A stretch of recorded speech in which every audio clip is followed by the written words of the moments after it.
I'm Leo Bibak, and today I will be giving you a tutorial about transistors, diodes and NPN junctions.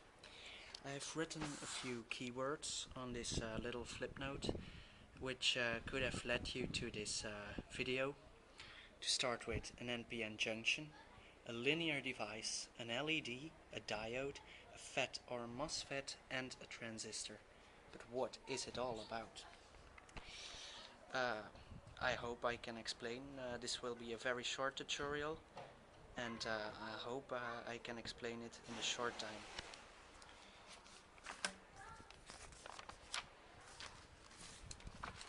To start with, what are semiconductors? I've chosen the element silicium, which is one of the most used elements in semiconductor fabricating. A semiconductor is a material that conducts electricity in one state and acts as an insulator in another state. But why is it all about? You see these little circles here? Those are the valence electrons. It's a valence electron cloud. When I refer to valence electrons, those are the outermost electrons an atom can have. You see, they are all locked together, all glued together, you see, in a crystalline structure. This is called a covalent bond. A covalent bond because all their electrons are shared with another atom, an atom that is near to another. I don't know the exact amount of valence electrons of silicium, but that doesn't matter. So in this state, silicium isn't conducting because it has no free electrons, which you have in a metal structure. A metal structure always has a free electron, and it's that free electron that is used to guide and conduct electricity. Now, how can we make silicium to conduct electricity? We dope it. To dope an element, that's a term referred to in electronical engineering as giving it an outermost extra electron. So we can use dopants. These substances are called dopants, as boron. Boron is making a p-type material, and I will be discussing an n-type material.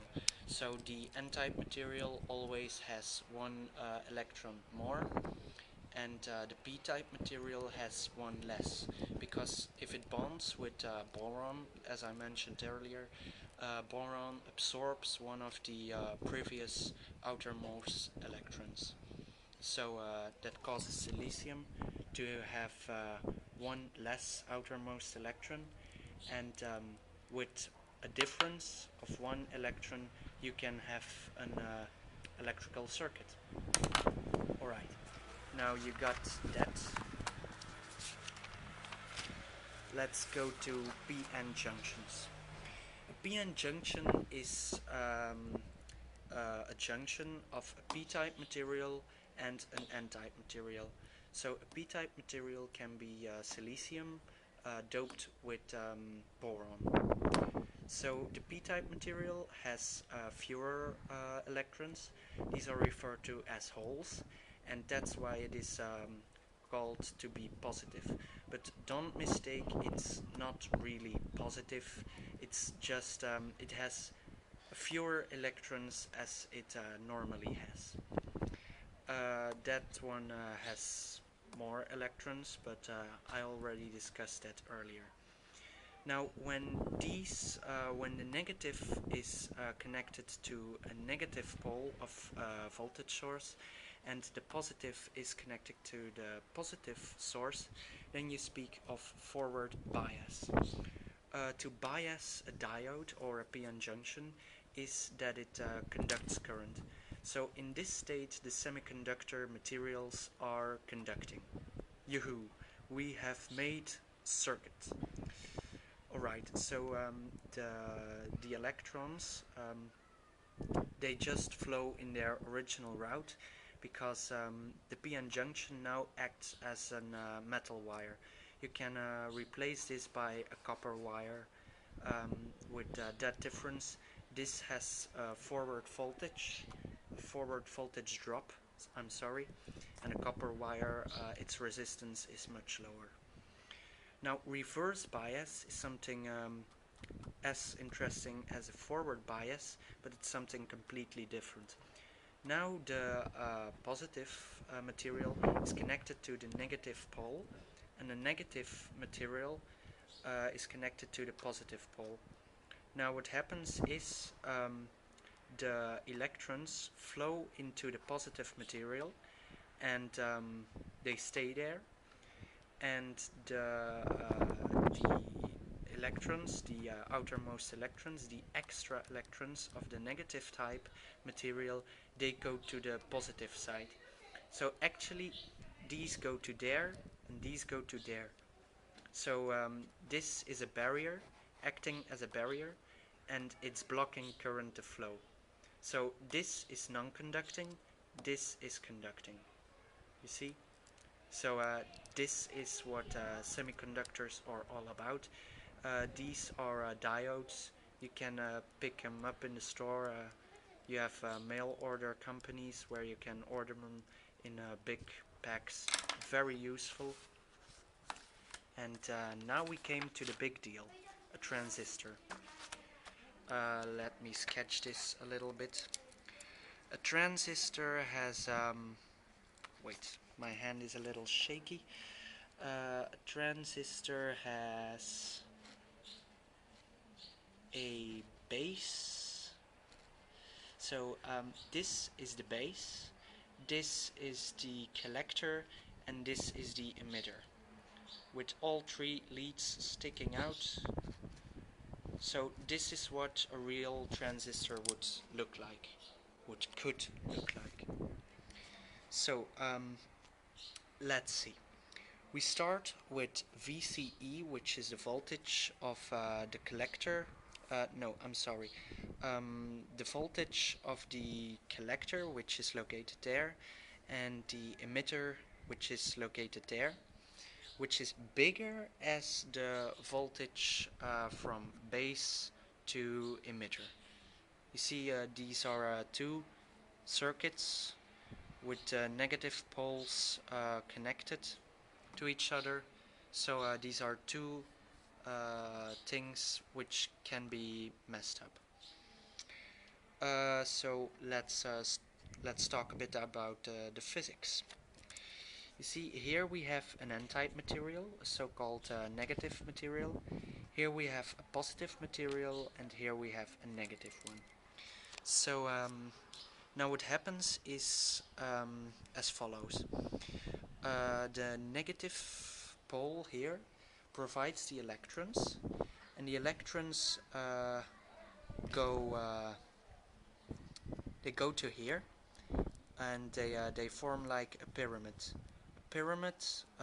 Towards the base. This is the base, and they start flowing into the base. But the base can't take all the electrons, only 1%. The 99% will be discussed later. And you see, if you raise this current, if you raise the base to emitter current, the electrons will go to there. You see,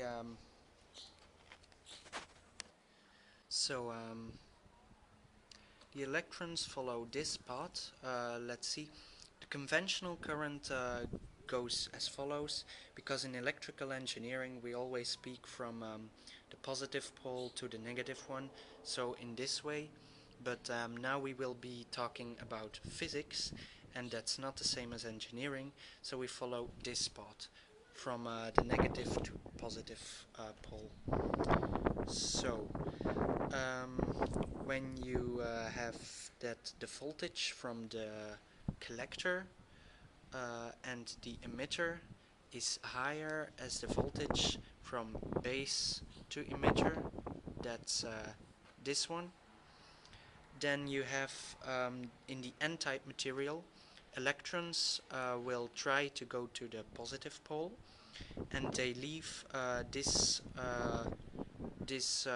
place. They leave this place near the junction positively charged, because all the electrons went to there. Now this is regarded as positive. What happens here, if you raise VBE to the forward bias, which will be 0.7 volts, all the electrons will go to the base, because the base is a p-type material and is always positively charged, and they will start flowing into the base, making a little pyramid structure here. But the base can take all these electrons, only 1%.